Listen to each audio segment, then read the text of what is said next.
Hey, welcome back. Today we're talking about good debt versus bad debt and what qualifies as each. So let's just start by talking about the difference between how wealthy people view debt and how people who are not wealthy view debt. People who aren't wealthy view debt in those two categories, good and bad debt.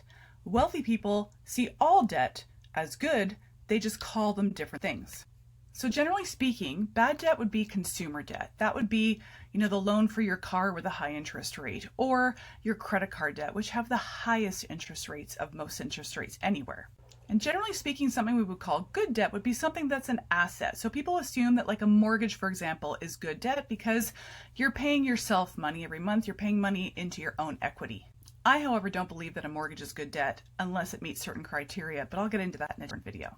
Wealthy people call good debt leverage. It's where they borrow money to buy an asset that's going to give them money in return. So wealthy people might borrow money to buy investments or stocks or properties that they're going to rent out, or maybe Airbnb or whatever. They've done the numbers and they know that they're going to make more money with that money invested than they are paying back the loan. So it's good debt, or leverage as wealthy people call it. Wealthy people generally don't have bad debt, like credit card debt, because they know how to use their credit cards appropriately. They know how to pay them off in full. They know the points that they're going to get with their credit cards. They only get credit cards that are going to give them advantages. Everyday consumers like you and I, who maybe aren't the wealthy 1%, don't view the credit cards the same way. They're usually viewed as something buy now, pay later, or there's an emergency, I need to put this on this card, or I just have really bad spending habits and I really just love to shop. Boom, boom, boom, boom, boom. Suddenly I'm thousands in debt and I have no way to pay it off. That is the bad debt that we're focusing on here.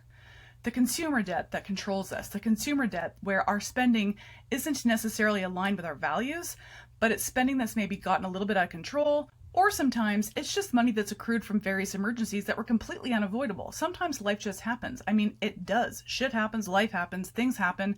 You get into an accident, you have a medical issue, your dog gets hit by a car, it needs to have an operation. Like, life just happens, and that is where bad debt can quickly accrue if we aren't financially prepared for it. So for the sake of this course, we're going to be talking about bad debt, credit card debt, car loans, that kind of stuff. Debt that's costing us money every month and isn't giving any value to our lives.